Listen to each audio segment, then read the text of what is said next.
Le dernier quart d'heure de Smart Bourse. Chaque soir, c'est le quart d'heure thématique. Une fois par mois, nous détaillons un cas d'investissement avec notamment les outils d'analyse fondamentale et les équipes de Clartan Associés. Et c'est Thibaut du Pavillon qui est à mes côtés ce soir pour en parler. Gérant chez Clartan Associés. Bonsoir Thibaut. Grégoire, bonsoir, merci pour parler de recevoir. Du cas Veolia, je ne l'avais pas encore précisé. Je crois qu'on a tous à peu près une idée de ce qu'est Veolia, mais ça mérite quand même peut-être quelques rappels. De quoi parle-t-on en termes de métier, notamment quand on parle d'une entreprise comme Veolia aujourd'hui, Thibaut? Pour faire un rapide survol, Veolia, c'est un leader mondial dans les métiers de l'environnement. C'est de l'eau, les déchets, les réseaux de chaleur, évidemment. C'est une boîte très importante. C'est 45 milliards de chiffre d'affaires, 200 000 employés, un leader multilocal qui réalise 80% des ventes à l'étranger.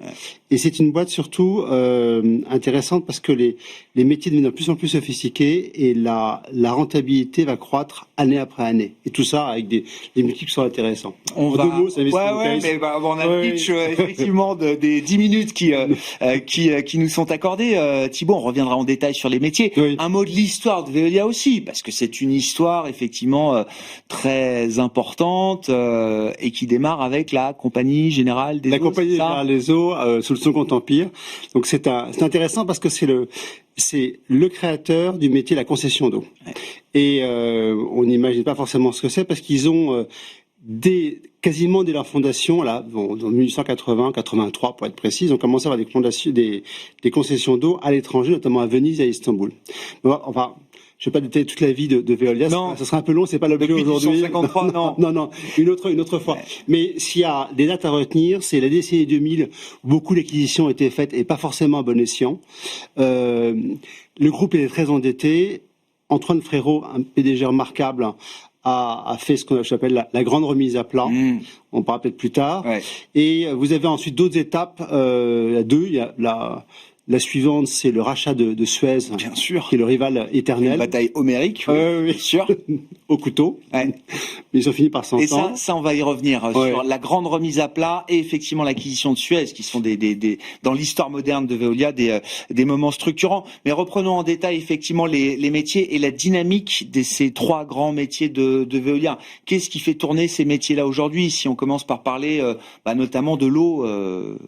Alors, il y a une chose qui est commune à ces trois métiers, avant de rentrer plus dans le détail, c'est que ce sont des métiers qui sont portés, par les usages quotidiens évidemment. Certains métiers sont très classiques, familiers, mais ces métiers qui sont portés par des exigences constantes en matière réglementaire.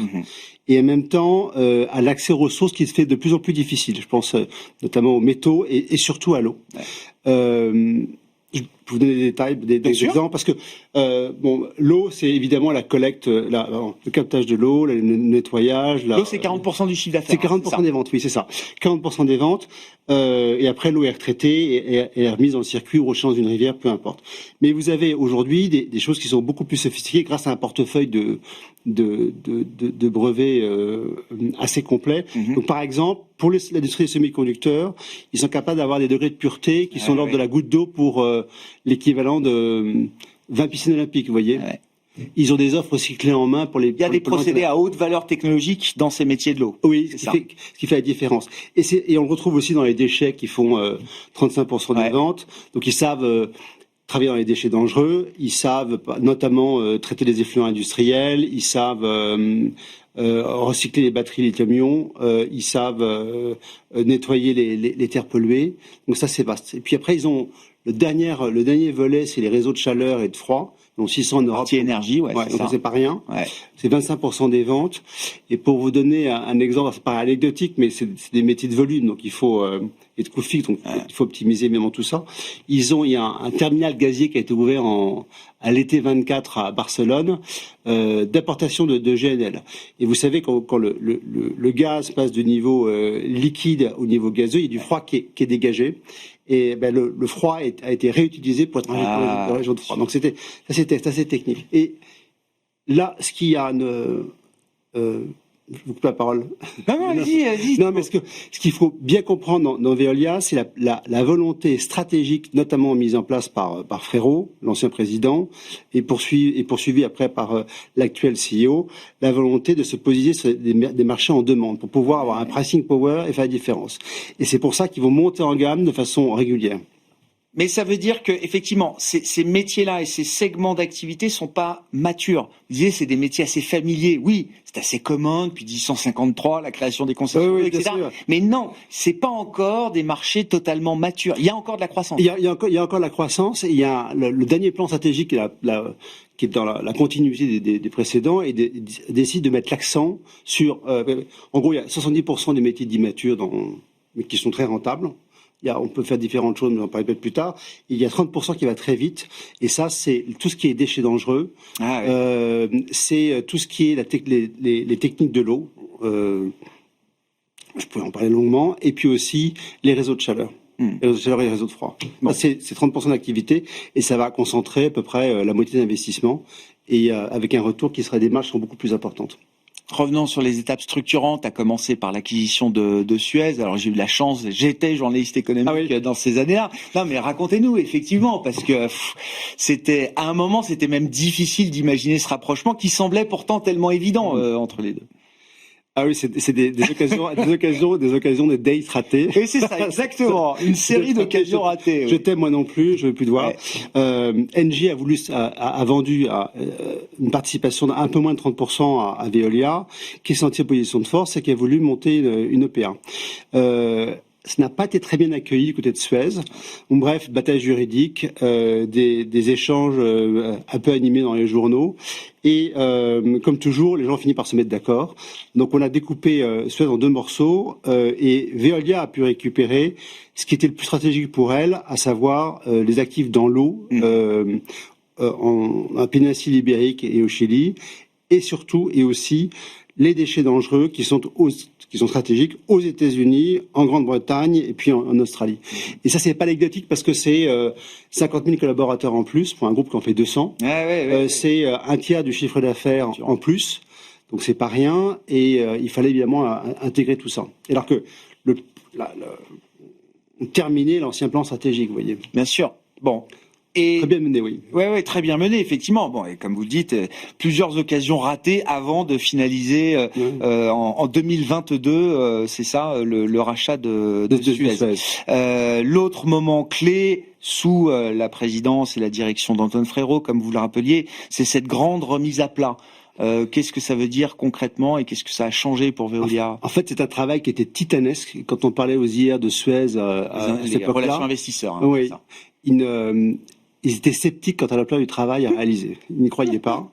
Eh bien, ils sont arrivés. En fait, donc le groupe avait fait beaucoup d'acquisitions, pas forcément à bon escient, et était très endetté. Vous aviez des baronnies qui s'étaient constituées, qui fonctionnaient un peu en silo, et les actifs le périmètre était vraiment optimisable. Donc il s'agit d'abord de créer des offres standardisées pour que Paul, qui est au Chili, puisse montrer son savoir-faire à Jacqueline, qui est, je sais pas, en Hong Kong ou en Chine. Donc une offre standardisée, modulable également, pour casser un peu ces baronnies. Et puis, dans un deuxième temps, il a fallu, parallèlement à cela, il a fallu optimiser l'empreinte géographique. Parce que dans ce métier, vous gagnez vraiment de l'argent quand vous avez une capacité à proposer des offres groupées globales sur les 3 métiers. Ouais. Et donc, Veolia a vendu. Donc ils sont retirés de certains marchés. Vous n'avez pas cette taille critique sur tous les métiers. Il faut un leader local. Donc des acteurs, des emplacements ou des localisations où vous êtes un peu isolés, des actifs matures. Ceux-là ont été vendus progressivement. Ça a pris comme très longtemps. C'est pas complètement terminé. Et donc on a réduit les capitaux employés et on a augmenté très sensiblement la rentabilité d'existants. Et ça crée un socle solide pour un nouveau souffle, une nouvelle accélération de Veolia ? Oui, tout à fait, parce que maintenant le groupe est bien profilé. Il y a encore des annonces qui sortent. La semaine dernière, la présidente a annoncé l'acquisition d'un acteur dans les déchets dangereux aux États-Unis, donc toujours la même thématique, qui vient de doubler la taille. Elle a annoncé également son ambition, mais c'est une autre occasion, mais toujours la semaine dernière, son souhait de devenir numéro 1 dans les réseaux de chaleur et de froid en Europe continentale. Donc les choses se profilent bien. Il y a un bon momentum commercial, c'est ce qui sort d'AD1 Publications. Il y a, je vais vous dire, oui. Bon momentum commercial. Il y a de la croissance embarquée. Il y a la croissance embarquée. Venons-en au cas d'investissement. Il me reste 1 minute 15. Thibaut. Tu vas aller vite. Non, mais vous le disiez en introduction. En fait, c'est de la croissance qui se paye pas cher aujourd'hui. Oui, les multiples sont assez faibles. C'est 12 fois le résultat pour l'année prochaine. Un dividende de 5%. Une croissance des bénéfices qui va de l'ordre de 10% par an pendant plusieurs années. Des dividendes qui vont être au même rythme. Donc vous avez le temps, vous pouvez attendre, vous êtes rémunéré pour attendre. Et tout ça avec une boîte qui est pas tellement sensible au cycle et qui offre une grande visibilité sur les résultats pour dans 3 ans et il y a plus long terme aussi. C'est ça. Le plan stratégique aujourd'hui est fixé pour les 3 prochaines années, c'est ça. Le plan Green Up, voilà. Le plan Green Up de Veolia. Merci beaucoup Thibaut. Thibaut Dupavillon sur ce cas d'investissement Veolia Environnement. Thibaut qui est bien sûr gérant chez Clartan, associé, qui était l'invité de ce dernier quart d'heure de Smart Bourse ce soir, à retrouver en replay sur bismart.fr ou en podcast sur l'ensemble de vos plateformes préférées. Merci Grégoire.